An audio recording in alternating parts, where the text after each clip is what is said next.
Okay, so get this right. Yeah. Like, what if your shadow could talk? I know, right? It's a pretty wild thought. It really is. It sounds like something straight out of a movie, like some kind of spooky horror film or something. Totally. But today, we're not going for scares. Right. We're going deep, Yeah. like really deep into this idea. Like what would it actually mean if our shadows could talk? What would it change? Exactly. And the source material we're looking at today really dives into all that. It's amazing how much ground it covers, like everything from politics to our personal lives, even art. It's crazy. Right. It's like shadows are, well, they're literally always there, right? Right. So giving them a voice, like making them sentient, it's got to change, well, everything. It would be huge. And one of the first things the source material jumps into is, well, governance.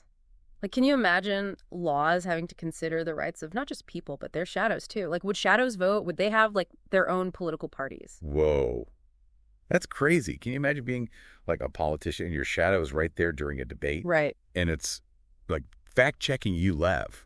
That's some serious pressure. It makes you think about accountability and self-awareness in a whole new way. Like, would it force leaders to be, like, more honest, more transparent, or would they just try to, manipulate their shadows to their own advantage? Oh, that's a good point. Yeah. And what about like international relations? Imagine, a big summit with world leaders and each one has their shadow whispering in their ear.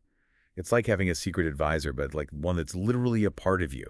The source material actually suggests that could be a good thing. Like, maybe shadows, because they're so connected to our inner selves, maybe they'd actually push us to consider different perspectives, stuff we might otherwise miss. That's an interesting take. Okay, but let's like scale it back a bit for a second. Like, imagine hanging out with your friends, but everyone's shadows are also part of the conversation. Would we even have privacy anymore? Yeah, that's where things get really, really interesting. Like, our idea of personal space, even being alone with our thoughts, like, it would all be totally different. It would be so weird, like going for a walk, and instead of just enjoying the quiet, you're like arguing with your shadow about the meaning of life. Exactly. Or imagine being at work. Your shadow is right there with you, taking notes, reminding you about deadlines, maybe even brainstorming with you on projects. That would be awesome. My shadow could finally get my inbox under control. Right. But it could also be super distracting. Like, what if your shadow keeps getting into arguments with your coworkers' shadows? It would be chaos. Oh, and the social rules. Would it be, like, just as rude to insult someone's shadow as to insult them directly? Would you have to tip your waiter's shadow? I have so many questions. Right. And then there's the whole economic side of things. Like, the source talks about this idea of a quote-unquote shadow economy, like a whole market for stuff just for shadows. Shadow therapists, shadow fashion designers, shadow gyms. Wait, hold up. Shadow therapy. Now, that's both cool and creepy. Like, what would that even be? Did they help you reconcile with your shadow if you're fighting with it? It's a wild concept, right? Like, would shadow therapy be about dealing with our own internal conflicts? Or would it be more about mediating between people and their shadows? It's like if my shadow is telling me to do something stupid, like quit my job and move to a deserted island, whose fault is that? Mine. Or my shadow's? Right. And that's one of the big things the source material keeps coming back to, this question of, like, responsibility and agency. Like, if shadows are sentient, do they have free will? Are we accountable for what they do? And on the flip side, if shadows are basically doubling the workforce, would they, get paid? Would we need a whole new tax system for shadow income? Like, how would that even work? Exactly. It's like we'd have to rethink the whole concept of work and economic value. Like, could shadows become, like, specialists in certain fields? Could they be exploited? There are so many layers to unpack here. Yeah, my head is spinning. But, part of me is wondering, is the source maybe being a bit too optimistic about all this? Like, are there any downsides to this whole talking shadows thing? That is a great question. And to be honest, yeah, the source doesn't shy away from those potential downsides. And we'll be diving into those as we continue our deep dive. Oh, man, I can't wait. But for now, I think my brain needs a little break to process all this. Like, all this shadow talk has made me see double. We've covered a lot of ground today, so let's take a moment to digest it all. And then we'll come back and tackle even more of this fascinating topic in part 2. All right, stay tuned, listeners. We'll be back with more shadow shenanigans after a quick break. All right, so welcome back to our deep dive into this whole talking shadows thing. Yeah, I got to admit, my brain is still kind of fried from like all that shadow talk. We covered so much last time. Shadow rights, the shadow economy. It's a lot. but I'm like really itching for more. Like, what about the practical stuff? How would this actually work? Well, lucky for us, the source material kind of thought ahead. Like, they actually have a whole section dedicated to FAQs, Mm-hmm. frequently asked questions. Ooh, perfect. Yeah. Hit me with some of that shadow wisdom. Okay, so, like, here's one that's pretty relevant to, well, everyone, right? How would having a shadow that can talk, like, how would that affect our mental health? Yeah, that's a big one. It's like, on one hand, it's like having a built-in therapist, someone who like really knows you. But then what if your shadow is like a total Debbie Downer? Right. The source material like explores both sides. It talks about how it could be really good, right? Like having someone who can offer a different perspective, challenge your negative thoughts. But yeah, there's also the risk that your shadow could be like overly critical or even, try to manipulate you. Ugh, can you imagine? Your shadow whispering all your insecurities in your ear like 24/7. Uh-huh. Not exactly a recipe for a happy life. Definitely not. And like that's where the source really stresses the importance of like setting boundaries and learning how to, communicate effectively with your shadow. It's not about like blind obedience. It's about having a healthy dynamic. So it's like any relationship, really. You got to work at it, compromise, maybe even like do some couples counseling. Wait, with your shadow. Okay, that's getting a bit too weird, even for me. Well, the comparison is helpful though. Right. Like think about how we deal with conflict with our friends, our family. It's probably going to be similar with our shadows. Yeah, that makes sense. Okay, so we've talked about mental health. What about like work? Everyone's already freaking out about robots taking our jobs. Would talking shadows just like add to the problem? That's another thing the source tackles head on. And actually, it suggests that shadows might not like replace workers, but more like complement them. How so? Like imagine your shadow being your research assistant, right? Yeah. Helping you find information, analyze data, or like being your brainstorming buddy, helping you come up with creative solutions. Okay, that would be awesome. Finally, someone to organize my inbox. Yeah. But I can also see this going like really wrong. Like, what if your boss's shadow starts like bullying your shadow? Do you file a complaint with HR? Right. Like it brings up all these weird workplace situations. The source mentions that there'd probably need to be like new rules, maybe even like contracts with your shadow outlining its, responsibilities and stuff. Can you imagine? Mandatory shadow etiquette training. Oh man, the possibilities are endless Yeah. and kind of terrifying. Speaking of terrifying, what about the ethical side of all this? Like, if shadows are sentient, do they like have rights? Yeah, that's a huge question. The source talks about how we'd need to like completely rethink our ethical framework. It's like we'd have to create a whole new set of rules for how we interact with shadows.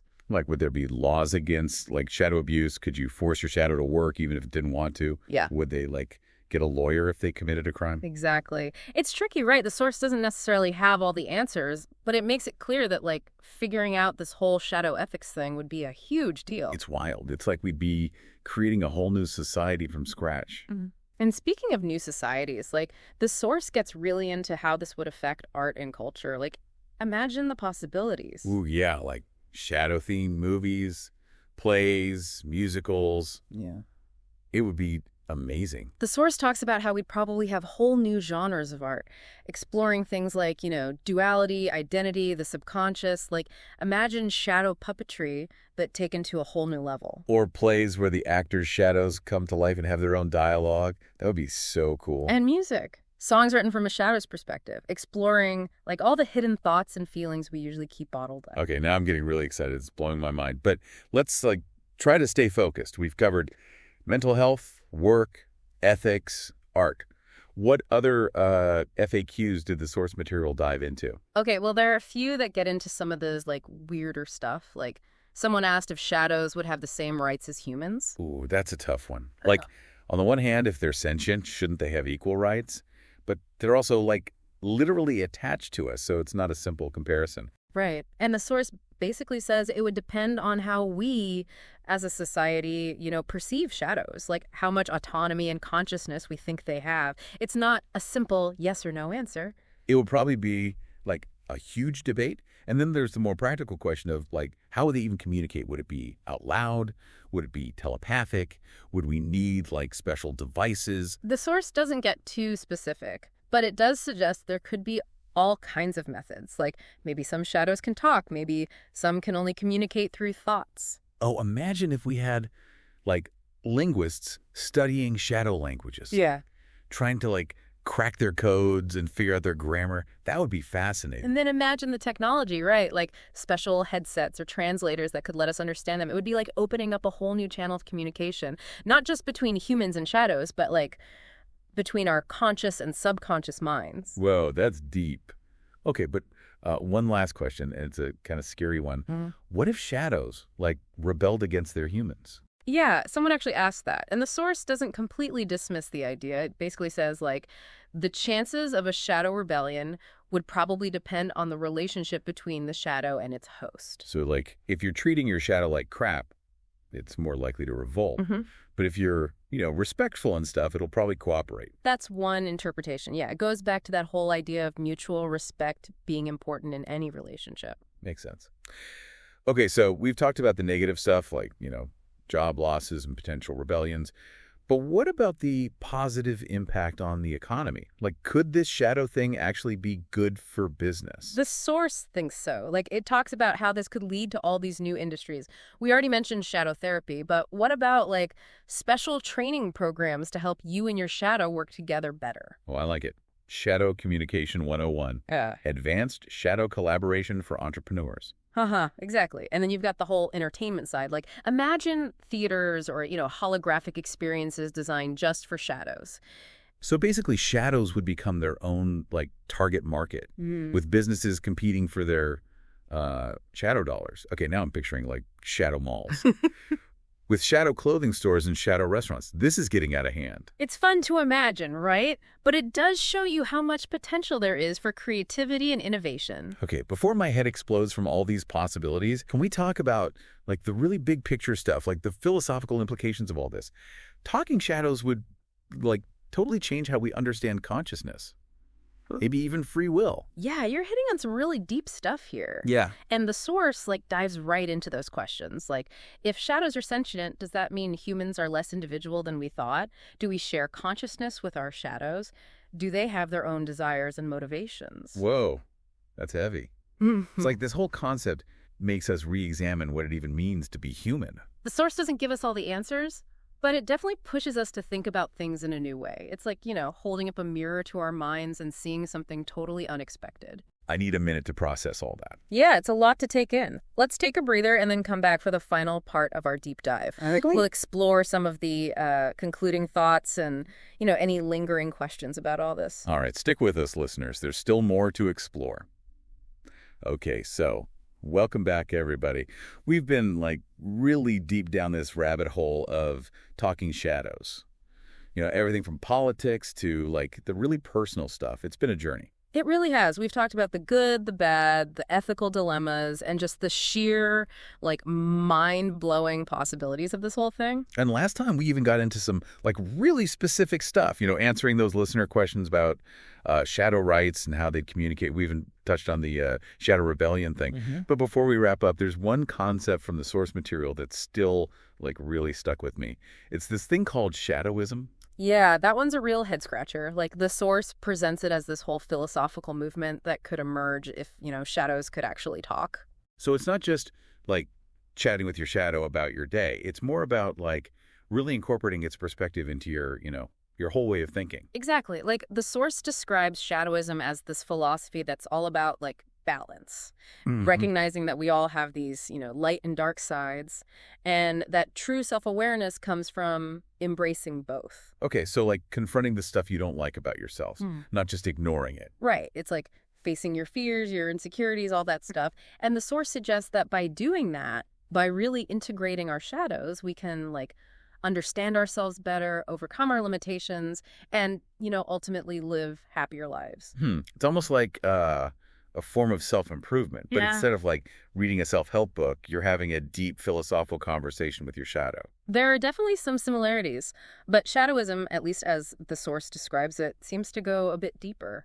It's about understanding that our shadows aren't separate from us. They're actually a part of who we are, and they can offer, like, valuable insights that we often miss. So it's like turning up the volume on that inner voice we all have, the one that whispers all our doubts and fears. Yeah, kind of like that. It's about listening to those whispers, but not with judgment or fear. It's more about, like, curiosity and a willingness to understand. Okay, but gotta ask, is it all good? Like, is there a potential downside to, getting too deep into your shadow? Yeah. Could it lead you down some kind of, like, dark path? That's a fair point, and the source does mention that. Like, there's a risk of getting too fixated on the negative stuff, or even letting your shadow, like, control your decisions. Like, everyone has flaws, but you don't want to let those flaws, like, define you.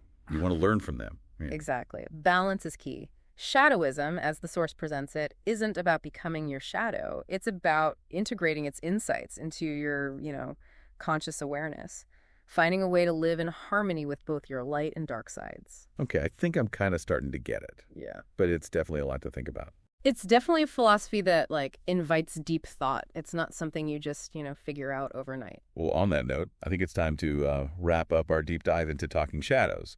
It's been wild exploring everything from politics and society to, like, the really personal philosophical stuff. It really has. And even though it's all, hypothetical, I think it's given us some pretty interesting things to think about. About ourselves, our relationships, the world around us. Yeah, definitely food for thought.